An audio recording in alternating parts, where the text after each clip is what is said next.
Assalamualaikum warahmatullahi wabarakatuh. Bagaimana kabar anak-anak hari ini? Alhamdulillah, luar biasa. Allahu Akbar, tetap semangat.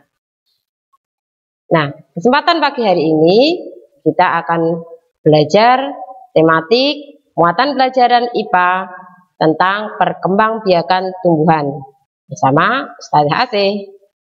Nah, dalam ekosistem manusia itu berinteraksi dengan makhluk hidup lainnya, yaitu tumbuhan dan hewan.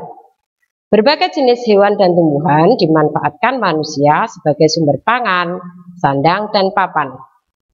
Namun, banyak juga diantaranya yang hidup bebas di alam, baik hewan dan tumbuhan yang dimanfaatkan manusia maupun yang hidup di alam bebas harus dijaga populasinya agar keberadaannya tetap lestari.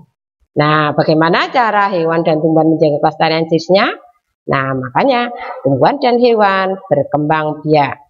Nah, salah satu ciri makhluk hidup adalah berkembang biak. Tujuannya apa? Untuk melestarikan jenisnya. Nah, karena berkembang biak berarti menghasilkan keturunan.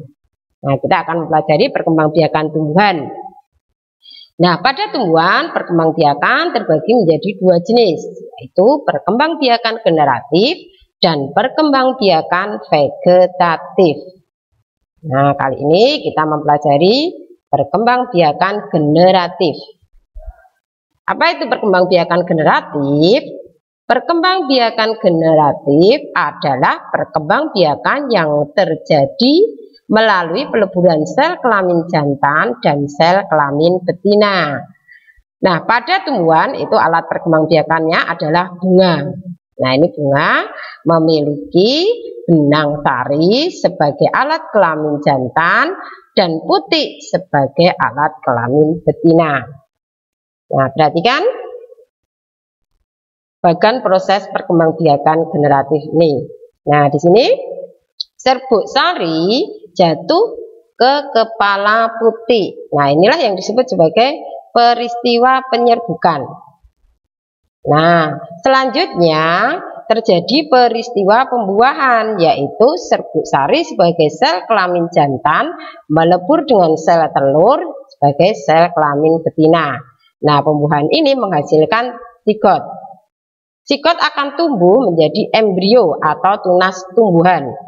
Nah, tunas tumbuhan itu di dalam biji. Nah, biji berada di dalam buah. Biasanya kalau kalian makan buah ada bijinya, jeruk ada bijinya, kemudian mangga ada bijinya. Nah, biji ini bisa ditanam dan akan menghasilkan tumbuhan baru. Nah, tumbuhan baru ini juga akan menghasilkan biji kembali. Nah, ini siklus ini berlangsung terus-menerus sehingga tumbuhan ini dapat mempertahankan jenisnya. Nah, sekarang kita mempelajari tentang macam-macam penyerbukan. Ada beberapa macam penyerbukan. Ketika serbuk sari jatuh di kepala putik pada bunga yang sama, ini disebut sebagai penyerbukan sendiri. Ini bunganya sama dalam satu bunga. Tetapi suatu saat ini mungkin dalam satu tumbuhan ini ada banyak bunga. Sehingga kemungkinan serbuk sari bisa jatuh di kepala putik pada bunga yang lain, tapi masih dalam satu tumbuhan. Ini disebut sebagai penyerbukan tetangga. Nah, kemudian, mungkin dalam kebun itu ya ada beberapa tumbuhan, tapi jenisnya sama.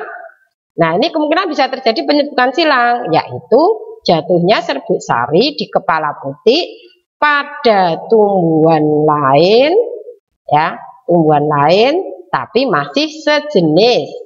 Ini disebut sebagai penyerbukan silang, yaitu jatuhnya serbuk sari di kepala putik pada bunga yang lain yang sejenis, tapi tumbuhannya berbeda. Bedakan dengan penyerbukan tetangga tadi.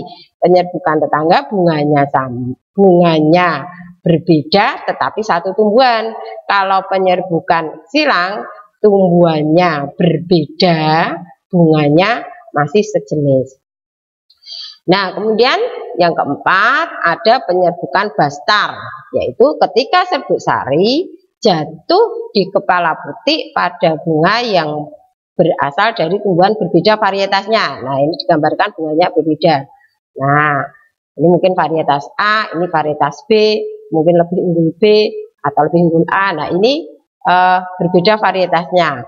Disebut penyerbukan bastar. Saya ulangi, ada penyerbukan sendiri dalam satu bunga, kemudian penyerbukan tetangga, bunga yang lain dalam satu tumbuhan, kemudian ada penyerbukan silang, jenis bunganya sama tapi tumbuhannya berbeda, penyerbukan bastar pada bunga yang berasal dari yang berbeda, tumbuhan lain yang berbeda varietas.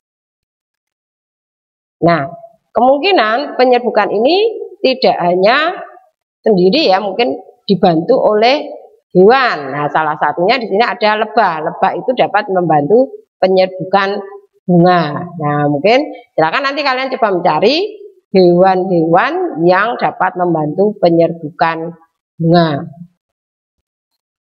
Nah, ini tentang penyerbukan. Nah, selanjutnya tugas kalian hari ini adalah menggambar bunga lengkap.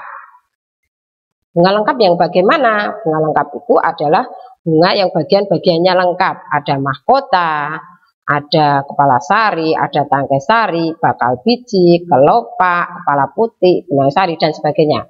Nanti silahkan bunga itu digambar lengkap, disertai keterangan bagian-bagian bunga tersebut.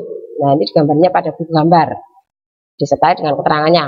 Mana kepala putih, mana mahkota, mana kepala sari, mana tangkai bunga, kelopak bunga, dan sebagainya. Dan jangan lupa dan diwarnai supaya lebih menarik. Nah, nanti gambarnya difoto, dikirim ke Ustazah Asih. Nah, sekian dari Ustazah Asih untuk pembelajaran IPA pagi hari ini. Wabillahi taufiq wal hidayah. Wassalamualaikum warahmatullahi wabarakatuh.